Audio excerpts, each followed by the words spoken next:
गांव में पला, गांव में बढ़ा। किसी तरह से राजनीति के धारा में चलते चलते यहां तक मैं पहुंच गया। लेकिन जब कभी मैं खड़ा होता हूं तो मेरी नजर वहीं रहती है। चौधरी चरण सिंह जब भारत के प्रधानमंत्री बने तब भी उन्होंने मुझे एक बार कहा था कि हुकुमचंद, भारत का प्रधानमंत्री हूं, लेकिन दिन में एक बार मेरी नज़र अपने गांव में चली जाती है। वही कच्ची दीवार, फूस का छप्पर, वही कच्चा कुआं, वही गाय, वही भैंस, वही बकरी, वही ज्वार, वही बाजरा। तो जो जहां से पैदा लेके आता है, जिस संस्कार में पलता है, आप तो संस्कृत के भी विद्वान हैं अध्यक्ष जी, मनुष्य सब कुछ भूल जाएगा, लेकिन जिस संस्कार में पला है या बढ़ा है वो कभी भूल नहीं सकता है। तो मैं तो उसी संस्कार में पला हूं, बढ़ा हूं। मैंने गोबर देखा, मैंने बकरी की गिनती की, मैंने भैंस की गिनती की। अब संजोग से लोकसभा में आया हूं तो वो आंकड़े की गिनती करनी पड़ती है। Fiscal deficit, revenue deficit. अब मेरे जैसा आदमी उसमें उलझ जाता है कि बकरी गिनूं कि भैंस गिनूं कि डिफिसिट गिनूं। यहाँ आके डेफिसिट गिनो, वहाँ बाद में गिनो। और हम तो केवल वही खोजते हैं। जैसे युद्ध के बाद, सीता माता के साथ युद्ध जीतने के बाद, लंका विजय के बाद, जब बानर भालू के बीच में मणि की माला वितरित की जा रही थी तो वो सब दाने को तोड़ तोड़ के बंदर देख रहे थे। सब हंस पड़े बड़े लोग कि आखिर बंदर बंदर तो है, ये माले क्यों तोड़ रहा है। पूछा कि तुम इस दाने को क्यों तोड़ रहे हो? तो कहा मैं इस हर दाने में सीताराम की मूर्ति देखना चाहता हूं, और जिस दाने में सीताराम की मूर्ति नहीं हो मेरे लिए निरर्थक है। तो मैं तो बजट के हर पन्ना को पढ़ता हूं तो देखता हूं इसमें किसान कहाँ है, इसमें मजदूर कहाँ है, इसमें गांव कहाँ है, इसमें हमारे गाय भैंस के चारा दाना का कुछ है कि नहीं है, इसमें मेरे गांव की जो गरीब औरतें हैं जो खेत में काम करती हैं, पसीना बहाती हैं, मिट्टी पानी में सड़ती हैं, उनके शरीर से बदबू निकलता है। जीवन में कभी एक बार भी उनको लक्स और कौन रेक्सोना साबुन, कौन ये लिपस्टिक पाउडर, ये छूने का देखने का अवसर नहीं मिलता है। क्या उसकी दुनिया को इन्होंने देखा था? मैं उन्हीं से पूछना चाहता हूं। अब तो बड़ी बड़ी बात करते हो, आगे दिन पीछे गए, गुरु से किया न है तब पछतावा होत क्या, चिड़िया चुग गई खेत। जिस समय गांव को देखना था, किसान को देखना था, मजदूर को देखना था, गरीब को देखना था, पिछड़ा को देखना था, दलित को देखना था, गांव की सड़कों को देखना था, गलियों को देखना था, कुआं को देखना था, आपने देखा क्या? आप तो देखते रहे कहीं। ये दो हिंदुस्तान, एक हिंदुस्तान में दो हिंदुस्तान आपने बनाया। एक है भारत, एक है India, that is called Hindustan. आपने बनाया ना।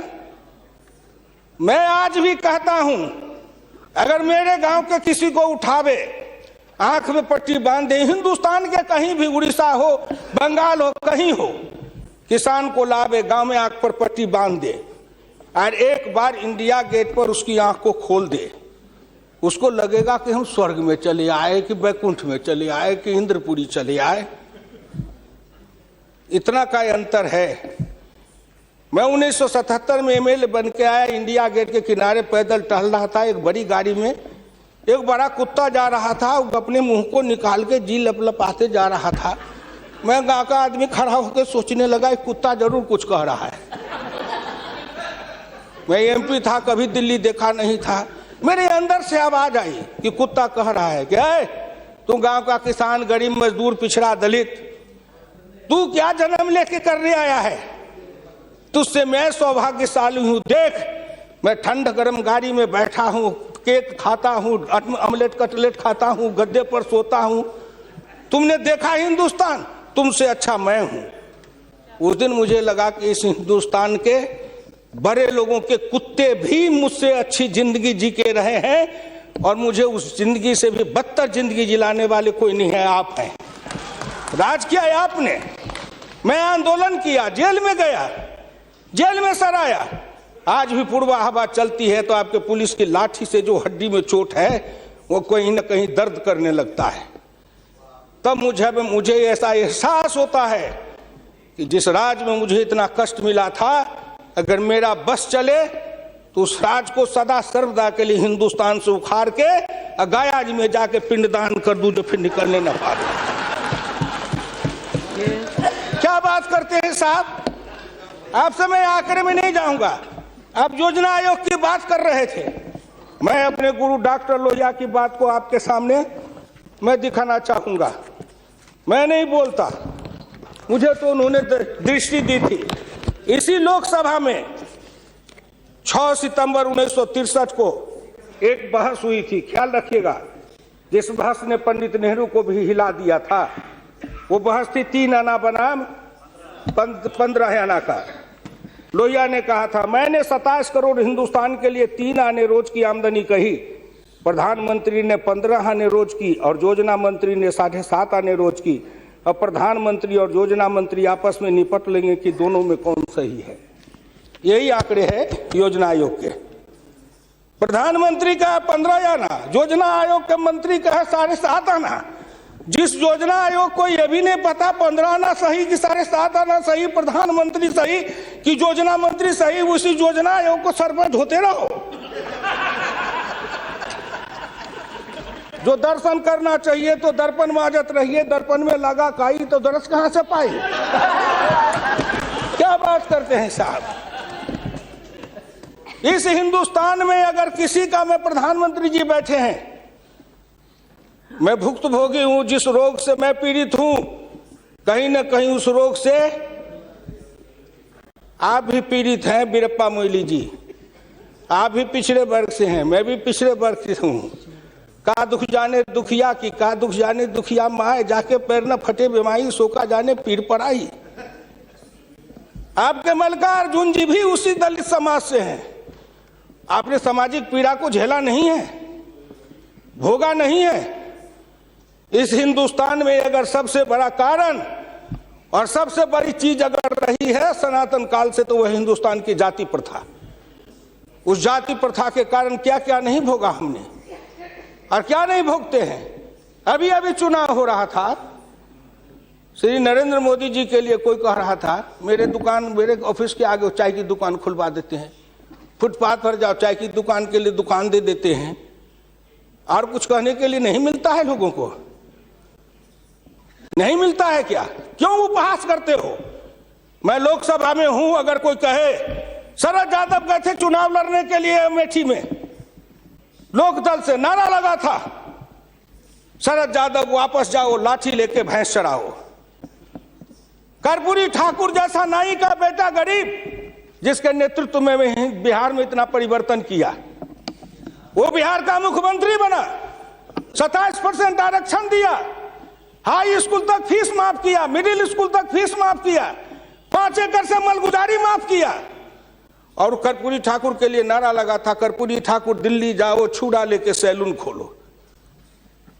क्या क्या नहीं सहा हूं, क्या क्या नहीं देखा हूं, इसलिए दिल के अंदर वो दर्द और पीड़ा है। क्या आखिर कहीं ना कहीं मुझे यह भी लगता है, क्या हिंदुस्तान के पिछड़े और दलित समाज के लोगों ने अपराध किया था कि उसमें जन्म लिया?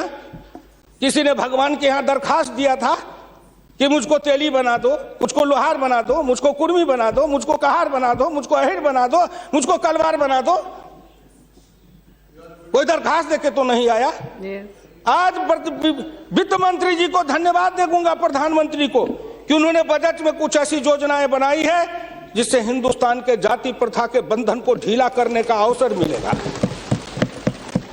जब उनकी आर्थिक चेतना बढ़ेगी, आर्थिक विकास होगा कब? जब गांव में पैसा जाएगा, तब गरीब के हाथ में रोजगार जाएगा, तब उनकी आर्थिक उन्नति होगी, तब कहीं जाकर उनके जीवन में विकास होगा। आपने सोचा कि गांव का विकास कैसे होगा? क्या प्रधानमंत्री ग्रामीण सिंचाई योजना कोई मामूली है? खर्च पर पाबंदी लगाते हुए डॉक्टर लोहिया ने इसी लोकसभा में बहस करते हुए पंडित नेहरू से कहा था, मैं कुछ नहीं चाहता, एक काम कर दो, सारे लोगों के, बड़े लोगों के खर्च पर सीमा लगा दो, आय पर, आमदनी पर नहीं, खर्च पर सीमा लगाओ, इससे अधिक खर्च नहीं करेगा, और उससे जो पैसा बने उसके एक सिंचाई योजना बनाओ और 20 साल का बॉन्ड बनाओ। मैं कुछ नहीं कहता, केवल हिंदुस्तान के हर खेत में पानी पहुंचा दो, हिंदुस्तान की तरक्की हो जाएगी। डॉक्टर लोहिया इसी सदन में कहे थे। वो तो अग्रवाल थे, बनिया थे, उनको क्या जरूरी थी इस बात को बोलने का? लेकिन मैं कहता हूं कि हिंदुस्तान के गरीब, निर्धन, निर्बल और पिछड़ों का इस युग में अगर एकमात्र राजनीतिक मसीहा पैदा कोई लिया तो डॉक्टर राम मनोहर लोहिया थे, जिन्होंने जगाया, नेतृत्व को पैदा किया गांव के गली से। इसलिए मैं आपसे विनम्र प्रार्थना करना चाहता हूं कि अगर प्रधानमंत्री ग्रामीण सिंचाई योजना से हर खेत को पानी, हर हाथ को काम, दीनदयाल उपाध्याय जी ने कहा, डॉक्टर लोहिया ने कहा, 1 बीघा खेत और 1 गाय, अपनी खेती अपनी राय। हम तो ये लड़ते आ रहे हैं और आज वो सपना साकार हो रहा है। इसलिए मैं आपसे विनम्र प्रार्थना करना चाहूंगा कि सवाल है दृष्टि का, दिशा का और संकल्प का। आपकी दृष्टि कुछ और थी, अब दृष्टि बदली है। हिंदुस्तान के गांव के गरीब, पिछड़े दलितों ने मिलकर कन्याकुमारी से कश्मीर तक, कामरूप से द्वारका धाम तक, इस आसान के साथ आपके शब्दों में, जिनको आप अपने ऑफिस के आगे चाय की दुकान खुलवा रहे थे, वो चाय की बेचने वाला, रेल के फुटपाथ पर पानी पिलाने वाला गरीब, निर्धन, जिनकी मां मजदूरनी का काम करती थी, ऐसे के बेटा को भारत के प्रधानमंत्री की कुर्सी पर बैठाया कि नरेंद्र मोदी आएगा, भारत का प्रधानमंत्री बन जाएगा, गांव गरीब, किसान, मजदूर के भाग्य चमक जाएगा। उन्होंने इसलिए सपना को देखा है। वो हो जाएगा क्या? ये 9 महीना में हो जाएगा। आप नेता बोलते थे, मैं सुन रहा था, मुलायम सिंह आदरणीय बोल रहे थे, मेरे साथी हैं, वर्षों तक समाजवादी आंदोलन में लड़े, कि 9 महीना में तो बच्चा पैदा हो जाता है। मैंने कहा कितनी वैज्ञानिक बात कर रहे हैं, ये तो वैज्ञानिकता है, प्रकृति का नियम है, 9 महीना में बच्चा पैदा होता है। लेकिन जो बच्चा पैदा होता है, क्या वो बच्चा 9 महीना में फिर बच्चा पैदा कर देगा क्या?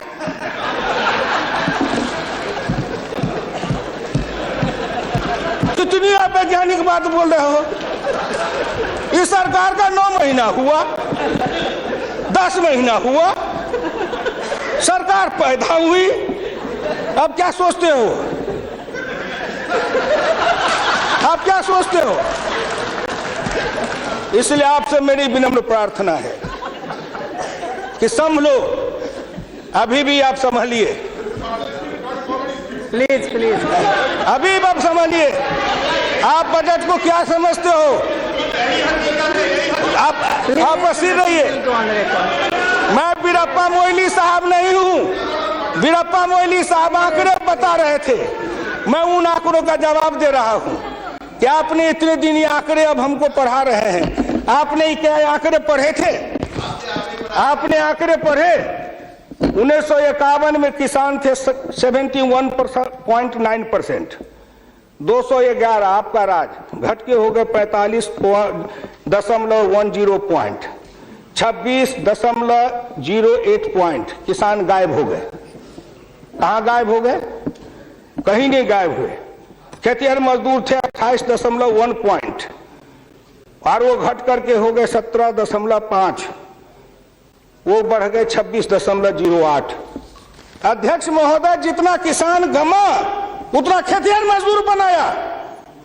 ये आंकड़े नहीं है क्या? ये सच है कि नहीं? तो आप बजट बनाते रहो। बड़े बड़े अर्थशास्त्री आए, एक विद्वान आए अर्थशास्त्री, कहां से? वो हार्वर्ड वाले। हमको कहा गए हार्वर्ड, हमने कहा इस देश को कर देगा हार्वर्ड,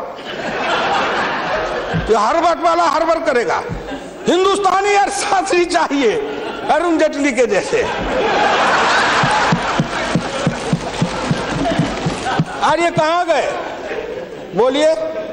अगर ये चौधरी चरण सिंह हिंदुस्तान के जितने कृषि अर्थ, ग्रामीण अर्थशास्त्री हुए, जेसी कुमारप्पा से लेकर चौधरी चरण सिंह तक, सबने एक ही बात कहा, खेती पर से जो जो भार घटेगा त्यों तो गांव की उन्नति होगी, किसान खुशहाल होगा। खेती पर से भार को कम करो, आपने कम किया, लेकिन हमको बनाया क्या? ऑफिसर बनाते, नौकरी देते, उद्योग लगाते, हाथ में काम देते, साइकिल देते, मोटरसाइकिल पर चढ़वाते, तब न समझते। हम किसान थे, हमको मजदूर बना दिया, झुग्गी झोपड़ी में डाल दिया, गंदी जिंदगी, कीड़े की जिंदगी जीने के लिए हमको रख दिया। जो गांव में बसने वाले थे वो 82.7 थे और घट के हो गए 68.08। 14% गांव के लोग गायब हो गए। कहां गायब हो गए? गायब होके कहां गए? आपके यहाँ दिल्ली में फुटपाथ पर सोते हैं, पेड़ के नीचे सोते हैं, पेड़ के नीचे जन्मते हैं, पलते हैं, बढ़ते हैं, पेड़ के नीचे शादी करते हैं, हनीमून मनाते हैं, वहीं फिर बच्चा पैदा करते हैं, फिर पेड़ के नीचे ही अपना परिवार बसाते हैं। हमारे बच्चे को लाया, हाथ में रिक्शा थमाया, ठेला थमाया, फुटपाथ पर काम करवाया, गरीबी से मजदूर किया, कुत्ते के जैसे जिंदगी जीने के हमको मजबूर कर दिया। और ऊपर से आप बताते हैं कि हम अब तुम्हारे लिए क्या दे दिया? फूड सिक्योरिटी दे दिया। फूड सिक्योरिटी, दाना उपजावे, धान उपजावे हम, गेहूं उपजावे हम, अनाज उपजावे हम, मेहनत करे हम, हमको बस समझते हैं आप भिखमंगा। फूड सिक्योरिटी, हर आदमी पर 1 किलो चावल और 3 किलो गेहूं देंगे। आप बड़े बड़े बड़े बजट वाले और शास्त्री वाले हैं, महीना में 1 किलो चावल खा के रहो, एक आदमी 3 किलो गेहूं खा के रहो। ये गरीबी का उपहास है, हमारी निर्धनता और गरीबी का उपहास है। आओ आओ, 1 किलो चावल देते हैं, 1 महीना में खाओ। महीना में 26 रुपया, जिसकी रोज की आमदनी आप कहते हो गरीबी रेखा के नीचे है, और चावल गेहूं बांटेंगे 70% को। क्या आंकड़ा है आपका? यही बजट बनाते थे ना, मैं उसी को कहता हूं, यही आपका आंकड़ा। गरीबी, चावल गेहूं खाए 70-80%, हमको कहो गरीबी की रेखा के नीचे है 26%। कबीरा बाँचे आखिन लेखा, पंडित बाँचे पोथिन लेखा। हम तो आंख से जो देखते हैं वो बोल रहे हैं। आपने क्या किया? हम कम किए, कहते हैं किसान किसान किसान किसान विरोधी है। हिंदुस्तान में 90-91 में 185.2 मिलियन हेक्टेयर खेती की जमीन थी, और आपके राज्य में 2011-12 में 182 मिलियन हेक्टेयर हो गई। ये जमीन कहाँ गई? हम खा गए? हमारे गांव के लोग खा गए? कौन खा गए? जो खाए हो, लेकिन मैं इतना जानता हूं कि आप हमारी जमीन खा गए।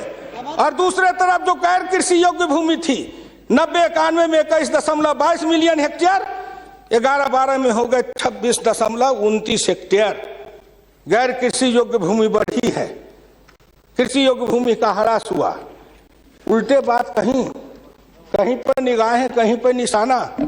न कुछ मिले तो कुछ कहिए, न कुछ मिले तो विरोधी में गए तो कुछ न कुछ तो कहना है ना, नहीं तो दुनिया कैसे देखेगी कि विरोधी का काम कर रहे हैं।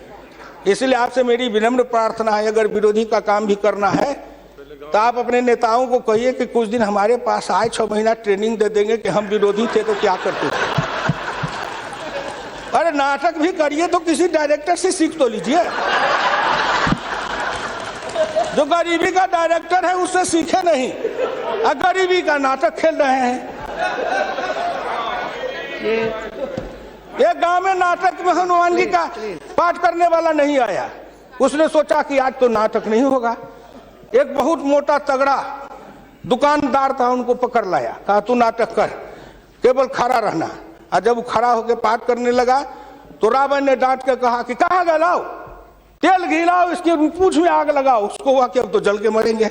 तो कहा हजूर, हम तो हनुमान जी नहीं है, हम तो बनिया है, अपनी दुकान चला रहे थे। वैसे ही आप नाटक करिएगा। इसलिए आपसे मेरी विनम्र प्रार्थना है, आपसे मेरी विनम्र प्रार्थना है कि इसको देखें। दिशा, जब तक आपके पास में दृष्टि नहीं बनेगी, आपकी दिशा नहीं ठीक थी, आपकी दृष्टि नहीं ठीक थी, तो आप संकल्प क्या कर रहे थे? चलता है सब, आप कहे कि हम भी चले, आपका बजट चला, आपकी अर्थनीति चली, आर्थिक विषमता, सामाजिक विषमता, राजनीतिक विषमता, प्रशासनिक विषमता, क्या मैं पूछता हूं कि आपके किसी बजट से इन विषमताओं को अंत करने के लिए कोई काम किया? नहीं किया। इसलिए हमारे गुरु डॉक्टर लोहिया कहते थे कि हिंदुस्तान में जब तक जाति प्रथा है और जब तक इस जाति प्रथा का रोग रहेगा तब तक हिंदुस्तान का कल्याण नहीं होगा। भ्रष्टाचार के पीछे भी जाति प्रथा है। कोई माननीय प्रधानमंत्री बैठे हैं, हिंदुस्तान के अंदर किसी को अगर चाहेंगे कुछ कर दे, प्रधानमंत्री रहते हुए क्या है जो कर देंगे? जिस जात का सरकारी नौकर होता है, मैं भी इतने दिन तक 54 वर्ष रह के देखा, मंत्री रह के देखा, जिस जात का सरकारी नौकर, उसके ऊपर कलम उठाइए तो उसके जात का न जाने कहां से कहां सभी जगह से लोग आ जाते हैं उसको बचाने के लिए। जात पर हमला, अगर किसी बेईमान पर हमला है तो जात पर हमला, किसी भ्रष्टाचारी पर हमला है तो माना जाता है जात पर हमला है। इस जात को तोड़ने के लिए सबसे बड़ा कदम उठाना पड़ेगा। मैं वित्त मंत्री जी को धन्यवाद देता हूं, प्रधानमंत्री जी को, कि कुछ योजनाएं ऐसी आई हैं, लेकिन मैं एक प्रार्थना करूंगा। हमको कहते हैं कि आरक्षण की बात मैं कहता हूं शुरू दिन से, सदन सहमत हो और आप भी सहमत हो तो प्रधानमंत्री जी से कहूं कि तुरंत लागू करिए, लेकिन इसमें सहमति का सवाल है, राष्ट्रीय सहमति, सदन की सहमति, आपकी सहमति। सब आरक्षण मेरा खत्म कर दीजिए, लेकिन एक कर दीजिए, सरकारी नौकरी और सरकारी सेवा, इन दोनों के लिए अंतर जातीय विवाह को अनिवार्य करिए।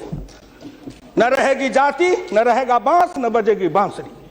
जातियां टूटेगी, अंतर जातीयता के कारण हिंदुस्तान में एक जाति बनेगी, वह जाति बनेगी भारतीय, वह जाति बनेगी मानव जाति। इन जातियों के रेखा को तोड़िए। इसके लिए अगर कर सकते हैं तो आप सहमत है तो बोलिए। आप कहते हैं गरीब और अमीर मिटा देंगे, लेकिन न्यूनतम और अधिकतम की रेखा तय कर दे, यह सरकार करना चाहे, नरेंद्र मोदी जी चुटकी में कर देंगे, क्योंकि इनका क्या बिगड़ेगा? इनका कुछ नहीं बिगड़ेगा। नरेंद्र मोदी जी अगर न्यूनतम और अधिकतम की रेखा तय करेंगे तो इनका कुछ जाएगा, न परिवार का जाएगा, न बाल बच्चे का जाएगा, किसी का कुछ नहीं बिगड़ने वाला है। लेकिन चिल्लाने लगेंगे तो हम 100 से कम, न 1000 से ज्यादा, समाजवाद का यही तकाजा। बड़े समाजवाद की बात करते हैं। मैं ज्यादा समय नहीं लूंगा, मैं इनको समाजवाद की बात अपने गुरु डॉक्टर लोहिया की पढ़ के सुना दूंगा। और हमारे कुछ समाजवादी हैं, अब वो तथाकथित समाजवादी हो गए हैं। समाजवादी तो रहे नहीं, लेकिन तथाकथित हैं। अब मुझको कह देंगे कि आप भाजपा में चले गए। मैं भाजपा में क्यों आऊं? आपके ऐसे दल बने, इस दल के टुकड़े 1000 हुए, कोई यहाँ गिरे, कोई वहां गिरे। मैं कहाँ दौड़ा फिरता, मैं चला आया भाजपा में। मैं भारतीय जनता पार्टी के नेताओं को धन्यवाद देना चाहता हूं कि हुकुमदेव नारायण 3 बरस से ज्यादा किसी पार्टी को दुरुस्त नहीं रहने देता था। आज 20 बरस से भारतीय जनता पार्टी में अटल अटी खड़ा हूं।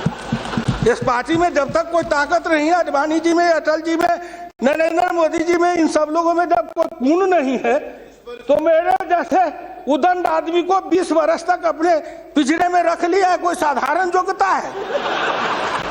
इस बात को समझो।